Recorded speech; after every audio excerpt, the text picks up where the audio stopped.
কালকে থেকে আমিও দেখেছি সংবাদ মাধ্যমে যে অতি বর্ষণের কারণে বিভিন্নভাবে চট্টগ্রাম শহরের বেশ একটি বড় অংশ তলিয়ে গিয়েছে বা মানুষ কষ্ট পাচ্ছে। মাননীয় স্পিকার, এই সমস্যাটি শুধু চট্টগ্রামে নয়, এই সমস্যাটি বলা যায় সারা দেশেই ছড়িয়ে আছে। এটির সাথে আমাদের অনেক কিছু নির্ভর করছে। ঢাকা শহরে এরকম অনেকগুলো বিষয় আছে যেখানে একটু বৃষ্টিতেই পানি বন্ধ হয়ে যাচ্ছে, আটকে যাচ্ছে, জলবদ্ধতা তৈরি হচ্ছে। মাননীয় স্পিকার, এটি অনেক দিনের সমস্যা আমাদের। নায়াসিনামাইড ও স্যালিসাইলিক সমৃদ্ধ লিলি ফেস ওয়াশ যা ফেসের ডেড স্কিন সেল দূর করে দেয় দ্বিগুণ ফাস্টার ব্রাইটেনিং। মাননীয় সংসদ সদস্য বলেছেন বিদেশি বিশেষজ্ঞ বা দেশীয় বিশেষজ্ঞ। আমার মনে হয় মাননীয় স্পিকার, এই বিষয়ে একজন রাজনীতিবিদ একজন বিশেষজ্ঞ ছিলেন। উনি হচ্ছেন শহীদ রাষ্ট্রপতি জিয়াউর রহমান, যিনি সমগ্র বাংলাদেশে খাল খননের মাধ্যমে যেমন পানির রিজার্ভার তৈরি করেছিলেন, একইভাবে বন্যা বা জলবদ্ধতাও দূর করেছিলেন। এবং মাননীয় স্পিকার, আমাদেরকে ঠিক একই কাজে আবার ফিরে যেতে হবে। বর্তমান সরকার কর্মসূচিটি নিয়েছে, খাল খনন কর্মসূচি। সারা দেশে এটি করা সম্ভব, সারা দেশে আমরা এই কাজটিও শুরু করেছি।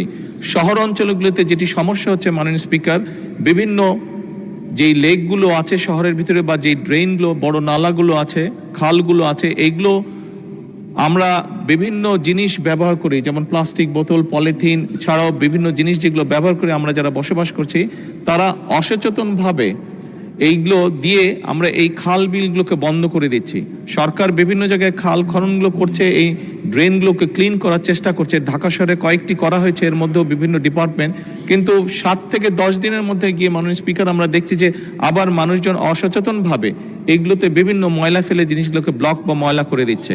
এখানে ঢাকা 12 সাইফুল ইসলাম সাহেব আছে, সাইফুল আলম মাননীয় সংসদ সদস্য আছেন, ওনার এলাকাও এই সমস্যাটি আছে। কয়েকদিন আগে উনি আলাপ করছিলেন আমার সাথে এই বিষয়টি।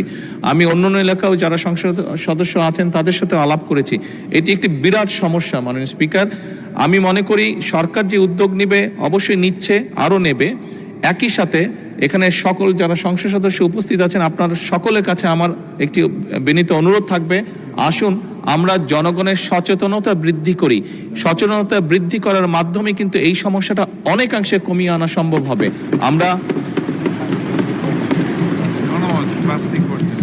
আমরা জনমত তৈরি করার মাধ্যমে, সচেতনতা তৈরি করার মাধ্যমে অনেকাংশে এই সমস্যাটার সমাধান করতে পারবো। প্লাস্টিক বোতল বা পলিথিন বা আরও এই ধরনের যেগুলো আসে দ্রব্য আছে, যেগুলো দিয়ে ড্রেন বা নালাগুলো বা খালগুলো ব্লক হয়ে যায়, এগুলা কিভাবে আমরা ব্যবহার কমাতে পারি অথবা ব্যবহার করার পরে এগুলোকে প্রপারলি কিভাবে ডিসপোজ করতে পারি, এই বিষয়ে জনসচেতনতা বৃদ্ধি করতে হবে। এটি সরকারের পক্ষ থেকে উদ্যোগ নেওয়া হচ্ছে মাননীয় স্পিকার, কিন্তু আমরা সংসদ সদস্য যারা, আমি মনে করি আমাদের একটি নৈতিক দায়িত্ব আছে এই বিষয়ে জনগণকে সচেতন করার।